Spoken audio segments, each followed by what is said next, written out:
Welcome to justice for all. इस platform को बनाने का मकसद जितने भी समाजी और कानूनी मसाइल हैं उनसे मुतल्लिक आगाही फराहम करना। आज के इस प्लेटफॉर्म में हमारे साथ जो गेस्ट स्पीकर है वो है advocate Khushbakhsh Shah Jilani. So welcome. Thank you. ये बेसिकली एक अदल और सेहत प्रोजेक्ट के नाम से है, उनकी फाउंडर है जिसको बहुत ही अच्छी तरीके से रन कर रही है। आज इस प्लेटफॉर्म पे हम जिस मौजू पे बात करेंगे वो है डोमेस्टिक वायलेंस में पर्टिकुलरली हम domestic violence prevention and protection act 2013 पर डिटेल वे में गुफ्तगू करेंगे। सबसे पहले मेरा आपसे जो सवाल है वो ये है कि नॉर्मली बहुत सारे मिसकंसेप्शंस है कि डोमेस्टिक वायलेंस होता क्या है, कौन कौन से ऐसे कैटेगरीज है जो कि डोमेस्टिक वायलेंस के डोमेन में आते हैं। तो थैंक यू सरिश मुझे for having me here. Speaking specifically about Domestic Violence Prevention and Protection Act 2013, तो ये एक्ट आया 2013 में, लेकिन उसके बाद हमने एज सच नहीं देखा कोई डेवलपमेंट के खवातीन ने या फिर anyone who suffering domestic abuse पे उन्होंने कोई केस फाइल किया हो। एक केस है जो हाई कोर्ट में गया था, एक केस में 2-3 केसेस गए थे, पिटिशन गई थी, वो भी डोमेस्टिक वायलेंस के अंदर नहीं गई थी।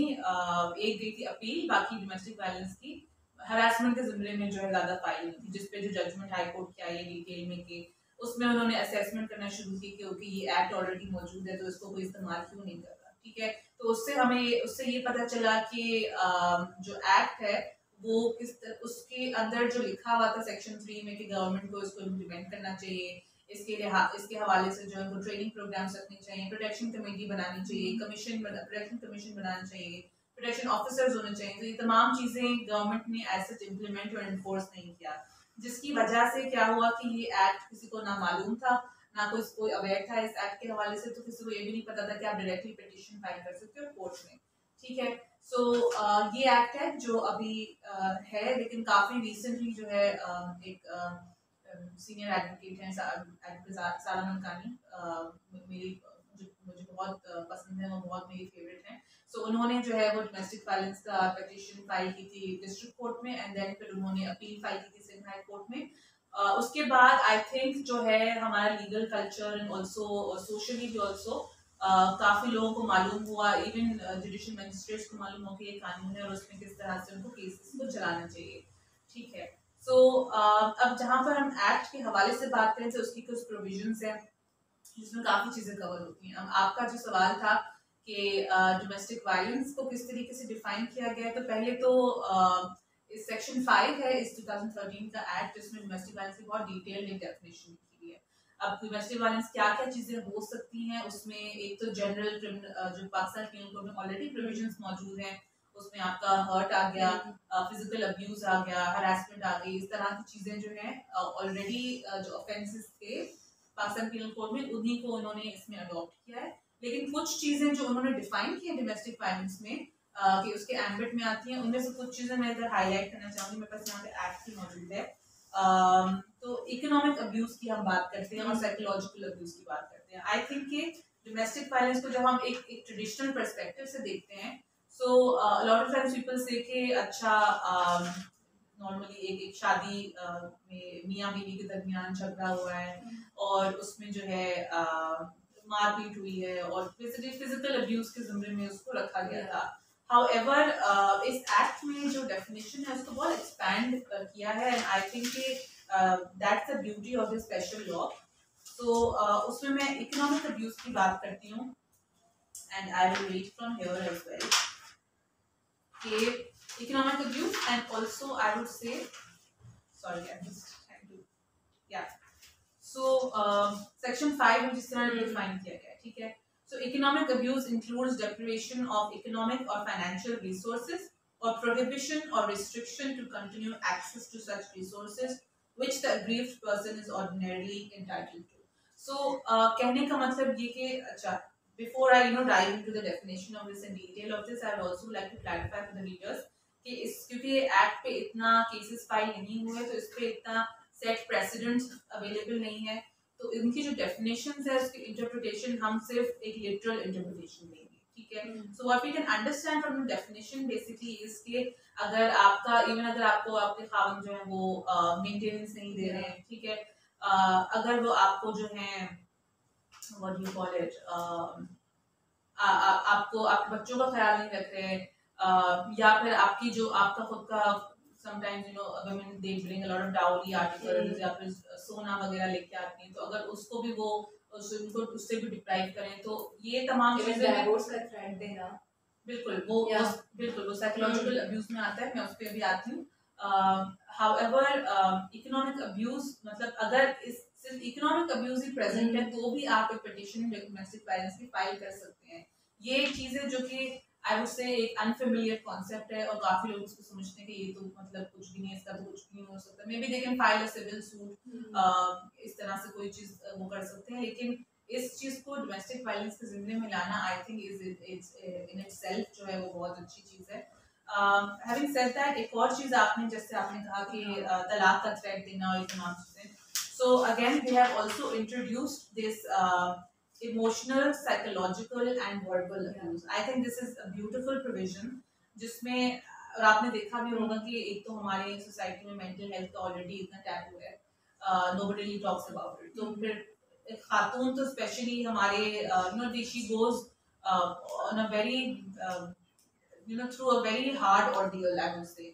तो एक तो फिजिकल अब्यूज को कोई इतना ज्यादा जो है वो रिकॉग्नाइज नहीं करता, रिपोर्ट नहीं करता, सो साइकोलॉजिकल अब्यूज तो फिर हमें हमारी जो है जूरिस्प्रूडेंस डेवलप होने में काफी टाइम लगेगा, but it's a good thing that at least we have started with it.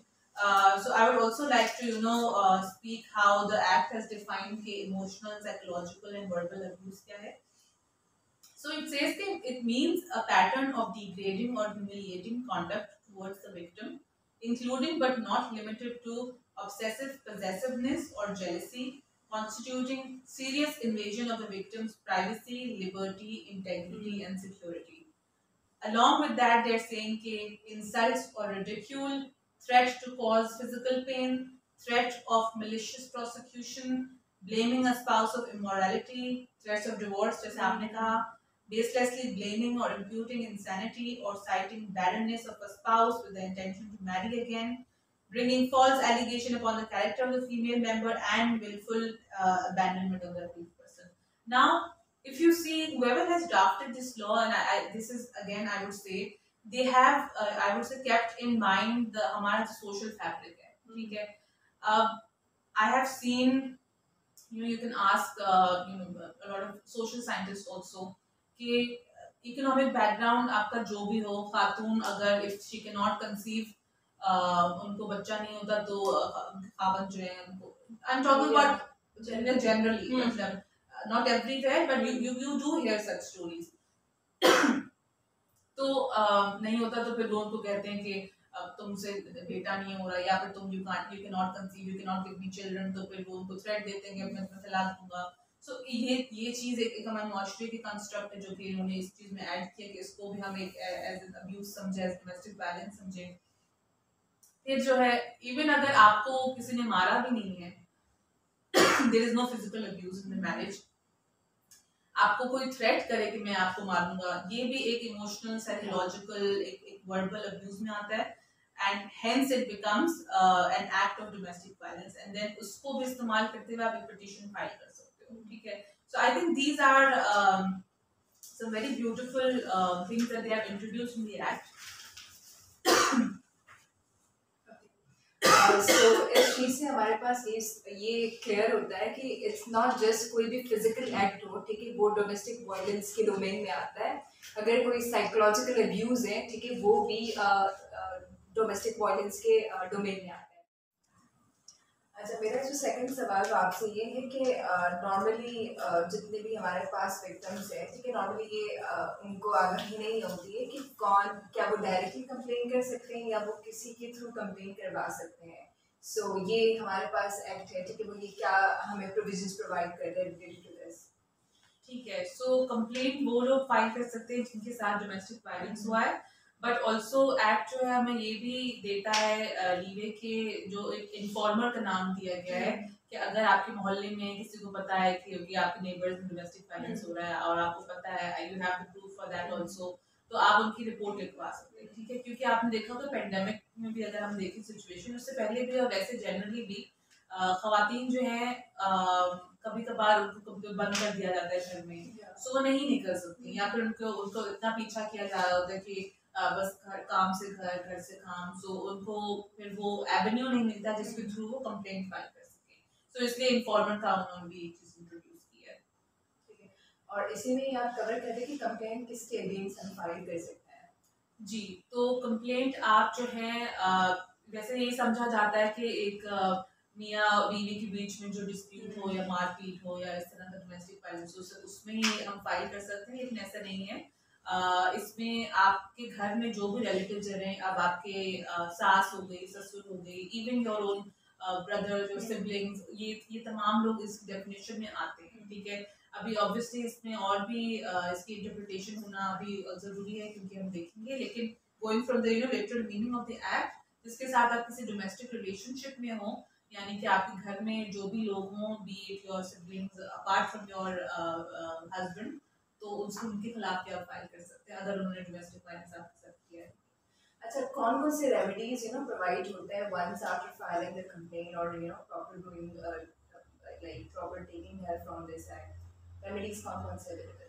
ठीक है, सो आप जो है इस एक्ट में जो है आप जो है पुलिस पे हिसाब से कंप्लेंट करवा सकते हैं, लेकिन कभी कभार होता है कि पुलिस बोलती है घर का मामला है, आप सेटल कर लें, और वो नहीं फाइल करते। सो आप जो है वो डायरेक्टली कोर्ट में भी पिटीशन कर सकते हैं। जो डिस्ट्रिक्ट कोर्ट में जुडिशियल मैजिस्ट्रेट होते हैं उनके साथ before them you can file a petition under section 7, ठीक है। अब ये एक्ट जो है डिफरेंट किस्म की आपको रेमेडीज देता है, मेजॉरिटी मेनली जो इम्पोर्टेंट जो चीजें रेमेडीज देता है सेक्शन 11, 12 और 13 में देता है।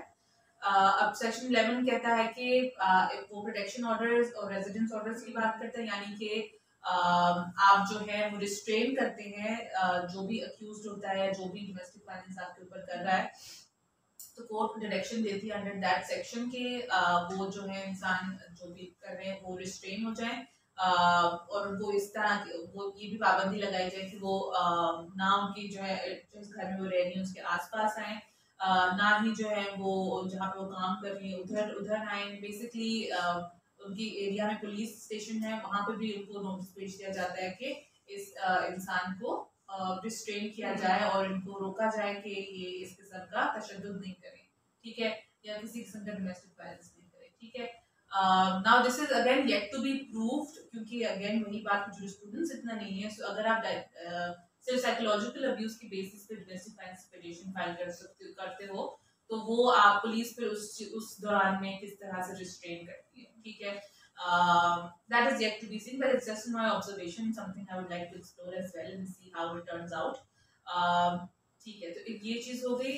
रेजिडेंस ऑर्डर की जहाँ तक हम बात करते हैं, तो जहाँ पे वो खातून रह रही होती हैं उस जगह पर भी जो है रिस्ट्रेन किया जाता है कि रिस्पोंडेंट नहीं है या जो अक्यूज है वो नहीं है, और ये भी उनको रिस्ट्रेन किया जाता है कि ये भी कहा जाता है कि ऑल्टरनेट अकोमोडेशन अरेंज की जाए, ठीक है। जब तक केस का फाइनल नहीं हो जाता, जब तक जो है ये डिसाइड नहीं होता कि डोमेस्टिक वायलेंस हुआ नहीं हुआ, ये तमाम चीज़ें। और ये भी है कि अगर उनके घर में कोई इस तरह का कोई इंसान है जो रिलेटिव्स हैं या मेंबर्स हैं जो कि खातून को तंग कर रहे हैं, तो ऐसे सिचुएशन में भी रेजिडेंस ऑर्डर्स के तहत उनको भी रिस्ट्रेन किया जा सकता है। बेसिकली पुलिस को अलर्ट किया जाएगा कि वो जो ऑर्डर पास हुआ है वो उसकी इम्प्लीमेंटेशन अच्छे से हो, ठीक है। ये हमने बात की सेक्शन 11 की, जिसमें प्रोटेक्शन और रेजिडेंस ऑर्डर की बात की। नाउ स्पीकिंग अबाउट सेक्शन 12 में हम बात करते हैं मॉनेटरी रिलीफ की। इससे पहले जब आपने शुरू में सवाल किया था डोमेस्टिक वायलेंस क्या होता है, तो हमने इकोनॉमिक अब्यूज का हवाला दिया था, हमने बताया था कि ये भी डेफिनेशन में आता है। सो मॉनेटरी रिलीफ में हम जिसके साथ इकोनॉमिक अब्यूज हुआ है उसके लिए कॉम्पनसेशन हम लोग डिमांड करते हैं मॉनेटरी रिलीफ में, ठीक है। और ये again I think it's a beautiful provision, क्योंकि इसमें जो है फिर ऑब्वियसली जब आप खातून को, और स्पेशली आपने ज़्यादातर केसेस देखे हुए तो जिनके इकोनॉमिक बैकग्राउंड इतने ज़्यादा अच्छे नहीं, स्ट्रॉन्ग नहीं होते, एब्सोल्युटली। सो ऐसी सिचुएशन में आई थिंक ये अच्छा प्रोविजन है कि जज साहब जो है वो एक इंटरिम ऑर्डर रिलीज कर सकते हैं, बोल सकते हैं कि इनको पैसे दिए जाएं मेंटेन करने के लिए और तमाम चीज़ें, ठीक है। हैविंग सेड दैट, एक और अच्छी चीज इसमें ये है कि अगर जो है अक्यूज उस अगर मॉनेटरी रिलीफ का ऑर्डर पास होता है तो अक्यूज उसको अगर नहीं इम्प्लीमेंट करता तो जजेस जो है वो डायरेक्शन दे सकते हैं एम्प्लॉयर्स को भी, जहाँ पे भी वो काम करते हैं उनके खामन, तो उनको डायरेक्शन उनके एम्प्लॉयर्स को डायरेक्शन दे सकते हैं कि उनकी सैलरी का जो भी हिस्सा बनता है, जो भी जज बोलेंगे 10,000 है, 20,000 है, या what ever the amount is, तो वो डायरेक्टली जो विक्टिम है और जो सर्वाइवर है उनकी जो है बैंक अकाउंट में ट्रांसफर कर दिया जाए इन अ सिचुएशन के, अगर वो खुद नहीं देते। कभी बहुत दफा ऐसा होता है कि ऑर्डर आ जाते फिर भी वो नहीं करते, या फिर इस तरह की थोड़ी सी डिटाई वगैरह दिखाते हैं। सो ये एक I think again it's the beauty of the act. तो सेक्शन 12 मॉनेटरी रिलीफ का हो गया। बाकी सेक्शन 13 इज कस्टडी ऑर्डर्स। वो तब कि अगर आप देखते हैं कि बच्चे जो है वो बहुत ज़्यादा अफेक्ट होते हैं इन तमाम चीज़ों से। I think it's very unfortunate children have to go through all of this. So I think कि उनको प्रोटेक्शन देने के लिए भी टेम्परेरीली कस्टडी ऑर्डर्स के भी इंटरिम ऑर्डर्स पास हो सकते हैं, ठीक है। But that does not there should not overlap with the family laws में जो custody के orders होते हैं। इसमें custody के orders are primarily to protect the victims and vulnerable people and children। अच्छा, नॉर्मली हमारे सोसाइटी के अंदर इतने ज़्यादा फाइनेंशियली इंडिपेंडेंट जाहिर सी बात है औरतें नहीं होती हैं मोस्टली। अगर देखा जाए तो कुछ कुछ केसेस में ऐसा होता है कि जस्ट बिकॉज एक तो वो कोर्ट कचहरी से वो भागते हैं, पहली चीज़, ठीक है। दूसरी चीज़, फाइनेंशियली भी जब स्टेबल नहीं हो तो कौन कौन से ऐसे ऑर्गेनाइजेशंस है या एनजीओज है जो कि इन पर्पस के लिए काम करते हैं, अगर आप उन पर थोड़ा सा हाईलाइट करें उनको। मैं सिंध के हवाले से बात करूंगी कि लीगल एड सोसाइटी है, लीगल एड ऑफिस है, वो काम करता है, दे हैव अ हेल्पलाइन। इसके अलावा जो है जब पेंडेमिक आया था, एक्चुअली उससे पहले भी पर पेंडेमिक में ज़्यादा थोड़ा सा एक्टिविटी दिखाई दी मिनिस्ट्री ऑफ ह्यूमन राइट्स ने।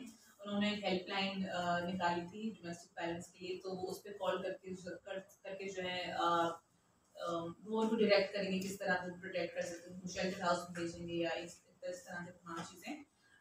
एक और इंस्टीट्यूशन है एनजीओ बेदारी के नाम से, तो वो भी इस तरह का काम करता है, वो भी एक हेल्पलाइन हमारे पास मौजूद है। इसके अलावा आई वुड से बहुत मरतबा प्राइवेट इंडिविजुअल्स होते हैं, जैसे कि आपका डोमेस्टिक हेल्प होती है, कभी कभार उनके साथ हो जाता है, आपने भी सिचुएशन देखी, मैंने बहुत देखी है। तो कभी कभार अपने एम्प्लॉयर्स जो अपने घर में उनको बना दे देते हैं, या फिर डिफरेंट जो है शेल्टर हाउसेस हैं वहाँ पे भी भेजते हैं। तो ये प्राइवेट इंडिविजुअल्स जो इस तरह के काम कर रहे हैं, काफ़ी लोग हैं जिनको मैं जानती हूँ जो इस तरह के काम करते हैं, लेकिन वो ऑफिशियल ऑब्वियसली नहीं है, बट ये हेल्पलाइंस ये हैं जिसको इस्तेमाल किया जा सकता है। और पंजाब में जो है उन्होंने फिर ज़्यादा उसको थोड़ा सा आई वुड से उन्होंने ऑनलाइन सिस्टम भी बनाया है, उन्होंने हेल्पलाइन भी बनाई है, Punjab commission on the status of women जो है, इवन सिंध में भी है, बट वहाँ पे जो है उन्होंने फिर ऑनलाइन एक सेटअप बनाया, हेल्पलाइन बनाई है हेल्प करने के लिए।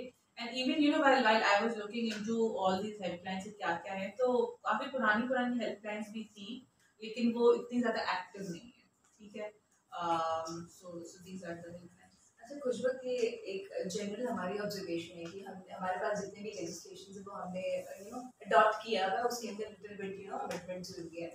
सो ये भी एक बहुत ही वाजे है कि जितने भी हमारे पास पनिशमेंट प्रोवाइड होते हैं वो इतने ज़्यादा सफिशिएंट नहीं होते हैं, ठीक है। जो भी हमारे पास एक्यूज है उसको ये रियलाइज करवाना कि what he did, like you prefer सारा मुल्कानी वाला केस, उसके अंदर when I was reading the whole judgment, that woman was facing domestic violence for 1.5 years and later जो रिवॉर्ड मिलता है वो बहुत ज़्यादा कम होता है। So I think यहाँ पर लॉज को अमेंड करने की ज़रूरत है। So what's your opinion कि थोड़े से चेंजेस आ जाए इनके अंदर ताकि हमारे पास जो डोमेस्टिक वायलेंस का जो रेशियो है वो थोड़ा सा कम हो जाए। What's your opinion about this? So, Sarish, I would say to that we can't really have a conclusive legal answer. Yeah. आप भी जानती होंगी, हम सब जानते हैं कि this has more to do with हमारा social fabric किस तरह है, social हमारा मुआशरा किस तरह सोचता है, क्या बैकग्राउंड्स हैं, upbringing, nurturing, education, all these things, एक जनरल माइंडसेट जो हमारा है। आप देखेंगे कि generally because obviously this is male dominant society, एक पेट्रियार्कल हमारा सेटअप है, तो you know a lot of times you'll see they feel the men they feel entitled to maybe hit a woman. May be उन्होंने अपने खानदान में देखा हुआ है कि अच्छा ऐसे हो रहा है, और ऊपर से खवातीन भी उस पर आगे कुछ नहीं बोलती हैं। ऑब्वियसली उनके लिए भी बहुत डिफिकल्ट होता है बोलना भी, लेकिन ये इट्स यू नो अगेन काफी टाइम से, एंड नॉट इवन एक दो साल, काफी सालों से, I would say सदियों से इस तरह चल रहा है, because obviously generally the position of the women being you know they being second class citizens in the society, and I would say in the world also. तो माइंडसेट को change करना मोस्ट डेफिनेटली जरूरी है, अगर हमें ultimately जो है इस जो है ये एक जो मेनेस इन सोसाइटी है उसको इरेडिकेट अगर हमें करना है, जिसका खात्मा अगर हमें करना है, तो माइंडसेट को चेंज करना है ना। अब मैं ये बोल भी रही हूँ तो मुझे बहुत ज्यादा उससे कि मायूसी हो रही है, बिकॉज आई नो कि रास्ता बहुत ही लंबा होगा इसका, और उस वजह से जो है काफी लोग जो है फिर से मतलब खवातीन इसी चीज का जो है वो निशाना भी बनेंगी। लेकिन आई थिंक अगर हमारे policy makers, I think policy makers ने they have done a good job with implementing with enacting this, I think हमारी फिर उसके बाद आ जाती है बात आई थिंक एग्जीक्यूशन पे थोड़ा सा काम होना चाहिए तो इस तरीके से। एब्सोल्युटली, इवन हाई कोर्ट में पिटीशन फाइल हुई थी कि ये एक्ट को जो है एज सेक्शन 3 कहता है कि आप लीगल आप अवेयरनेस तो फैलाएंगे कि एक्ट एक मौजूद है, प्रोटेक्शन कमेटीज बनाए, कमीशंस बनाए, जिनका एक काम होगा कि वो अगर विक्टिम्स आते हैं तो एटलीस्ट विक्टिम्स को पता हो कि अगर मेरे साथ ये हुआ है तो मुझे कहाँ जाना है, ठीक है। तो ये अगेन गवर्नमेंट का काम है। तो अगर सो पिटीशन में यही था बेसिकली, एंड जज साहब ने उसको बहुत अच्छे से एक्नॉलेज किया कि अपना काम करना उनको चाहिए, उनको ये प्रोटेक्शन कमेटीज बनानी चाहिए, and even though it was filed on 19, I don't think कि अभी उस पर इतना काम हुआ है। अभी तक प्रोटेक्शन कमेटीज एज सच नहीं बनी, अभी तक जुडिशियल मजिस्ट्रेट के पास नॉट दैट, बट लाइक अभी तक उस पर एज सच काम नहीं हुआ, इम्प्लीमेंटेशन नहीं हुई है अगेन। तो ये एक अगेन एक और चीज है कि आप देखते हैं मुलजिम देखते हैं कि अच्छा एक तो खातून को जाके कंप्लेन कराने वक्त बहुत दफा सोचती है, ठीक है, so it's not an easy decision for them, they are doing that at the expense of their own house, their own family, their own children। उनको पता है कि अगर वो ऐसा कुछ करेंगी तो फिर घर आके जो है ना सर पे छत ना कुछ होगा, ठीक है। सो ऐसे सिचुएशन में even in the act it says कि आप शेल्टर होम प्रोवाइड करें, आप एक ऑल्टरनेट अकोमोडेशन उनको प्रोवाइड करें जब तक जो है ये मामला सेटल नहीं हो जाता, ठीक है। सो उन खवातीन को एम्पावर करना भी इस एक्ट में प्रोटेक्शन कमेटीज, प्रोटेक्शन ऑफिसर्स का और ऑल्सो सर्विस प्रोवाइड का भी एक चीज, एक नाम उन्होंने रखा जिसमें एनजीओ वगैरह आ जाते हैं, और जो वुमेन वेलफेयर डिपार्टमेंट है, सोशल वेलफेयर डिपार्टमेंट है, इन तमाम इदारों का काम ही यही है कि वो एटलीस्ट खवातीन को इस तरह से एम्पावर करें कि उनको बताएं कि ये तमाम चीज़ें उनको करनी चाहिए ताकि वो भी आगे आए, ठीक है। सो आई थिंक कि again societal pressure, the social fabric, the social mindset and a toxic mindset I would say, and at the same time जो है फिर आपका लीगल सिस्टम भी जो है इस पे और काम होने की जरूरत है, और हमारी गवर्नमेंट ऑब्वियसली इम्प्लीमेंट करनी चाहिए। सो ये मेरा बेसिकली आपसे लास्ट क्वेश्चन होगा कि किस तरीके से कौन से अकॉर्डिंग टू योर ओपिनियन कौन से वेज है जिनके जरिए से हम डोमेस्टिक वायलेंस को कम कर सकते हैं। It's like one of the way is awareness जितने मैक्सिमम हो सके, what are the other ways as per your notion? जैसे कि आई थिंक ये उसी कंटिन्यूएशन में मैं बोलूँगी कि अगेन सोशल माइंडसेट आपका चेंज होना चाहिए, and at the same time जो है आप अपनी खवातीन को एम्पावर करें। वो तभी हो सकता है कि अगर हमारे इदारे जो हैं वो भी हरकत में आए वो, और फिर उसकी अलॉन्ग विद दैट हमारे जुडिशियल सिस्टम जो है उसमें जो पिटिशन है उसमें भी जजेस जो है थोड़े सेंसिटाइज होकर जो है इन तमाम मामला को देखें, ठीक है। इट इज़ वेरी रियल कि इस तरह की चीज़ें बहुत टाइम से हो रही हैं।